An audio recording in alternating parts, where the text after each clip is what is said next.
Hello student, मैं Subhash sir स्वागत करते हैं सृष्टि यूपी बोर्ड टॉपर के ऑनलाइन प्लेटफॉर्म पर।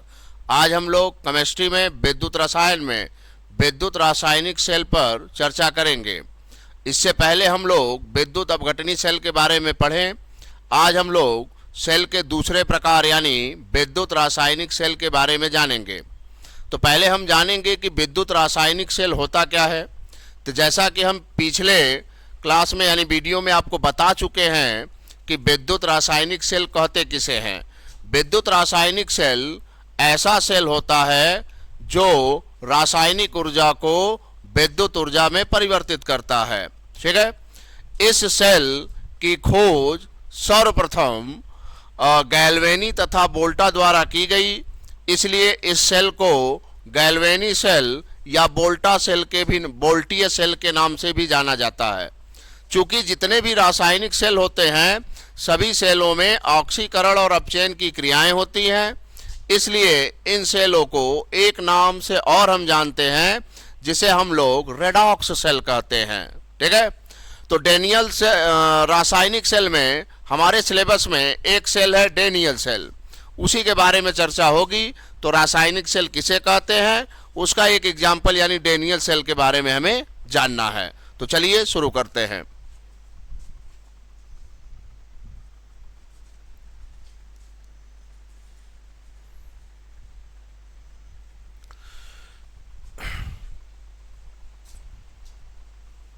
देखिए, हमारा हेडिंग है विद्युत रासायनिक सेल, इलेक्ट्रोकेमिकल सेल। तो पहले हम जानेंगे कि इलेक्ट्रोकेमिकल सेल क्या है। जैसा कि अभी आपको हमने बताया कि विद्युत रासायनिक सेल ऐसा सेल होता है जो रासायनिक ऊर्जा को किसमें बदलता है, विद्युत ऊर्जा में।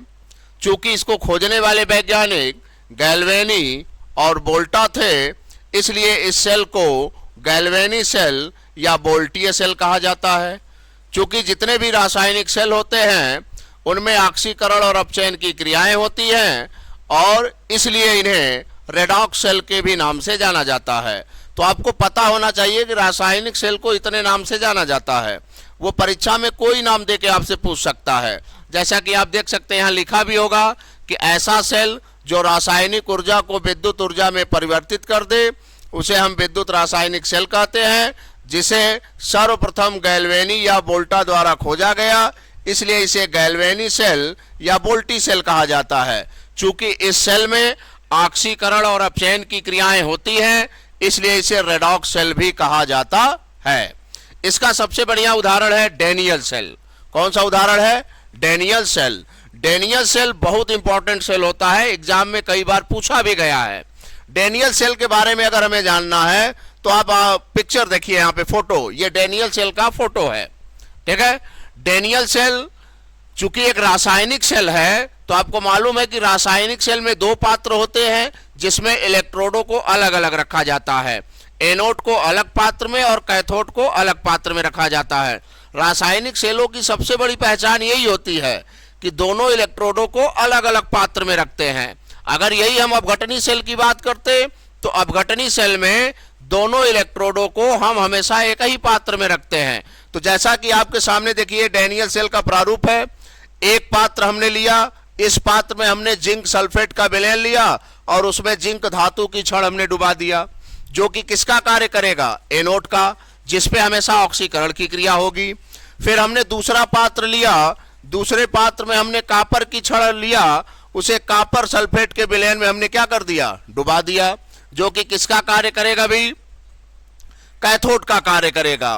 फिर हमने क्या किया कि इन दोनों इलेक्ट्रोडों के सिरे को एक वोल्ट मीटर से हमने जोड़ दिया। किससे जोड़ दिया जी? वोल्ट मीटर से जोड़ दिया। ये वोल्ट मीटर क्या करता है? आपको ये बताता है कि सेल से कै वोल्ट की धारा प्रवाहित हो रही है। इसके बाद आप इसमें एक चीज देखेंगे,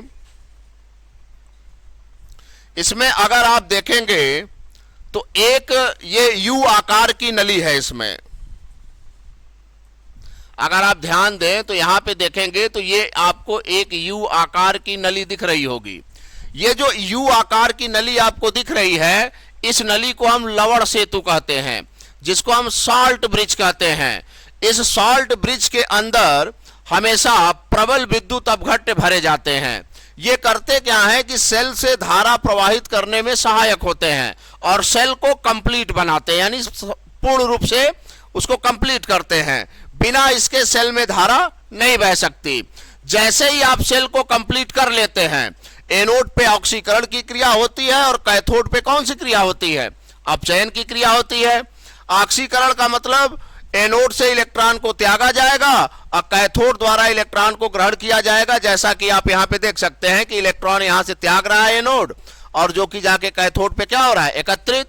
तो एक तरफ से इलेक्ट्रॉन को त्यागा जा रहा है, दूसरे तरफ इलेक्ट्रॉन को ग्रहण किया जा रहा है, अर्थात इलेक्ट्रॉन बहना शुरू हो गया, यानी आवेश बहने लगा। और आप जानते हैं कि आवेश प्रवाह की दर को ही हम क्या कहते हैं? धारा कहते हैं। जैसा कि आपको एनोड रिएक्शन यहां पे दिखाया है, जिंक ने इलेक्ट्रॉन त्यागा और कैथोड यानी कॉपर ने इलेक्ट्रॉन ग्रहण किया। इस तरह में सेल से धारा प्राप्त होने लगती है। अगर इसके बारे में लिखना है हमें तो कैसे लिखेंगे? देखिए, डेनियल सेल एक रासायनिक सेल है। डेनियल सेल क्या है? एक रासायनिक सेल है जिसमें दो पात्र होते हैं। एक पात्र में जिंक धातु की छड़ डुबा देते हैं जिंक सल्फेट के विलयन में, और दूसरे पात्र में कॉपर सल्फेट के विलयन में कॉपर की छड़ डुबा देते हैं, जिसमें जिंक एनोड का कार्य करता है, कॉपर किसका कार्य करता है? कैथोड का। और इन दोनों इलेक्ट्रोडों के सिरे को हम वोल्ट मीटर से जोड़ देते हैं, ठीक है। और फिर एनोड और कैथोड को एक यू आकार की नली से जोड़ते हैं। उस नली को हम सॉल्ट ब्रिज कहते हैं, जिसमें प्रबल विद्युत अपघट्य भरा होता है, जो सेल से धारा प्रवाहित करने में सहायक होता है, ठीक है। यही सारी चीजें यहां पे आपको लिखा गया है, जिसे आप आसानी से अपना नोट्स बना सकते हैं, ठीक है। तो ये था हमारा रासायनिक सेल, और रासायनिक सेल का एग्जांपल डेनियल सेल, ठीक है। अब इसी क्रम में हम लोग नेक्स्ट क्लास में व्यावसायिक सेल के बारे में जानेंगे। किस सेल के बारे में जानेंगे? व्यावसायिक सेल, व्यापारिक सेल, यानी व्यावसायिक सेल किसे कहते हैं, ठीक है। बाकी चीजें हम लोग जानेंगे नेक्स्ट वीडियो में, ठीक।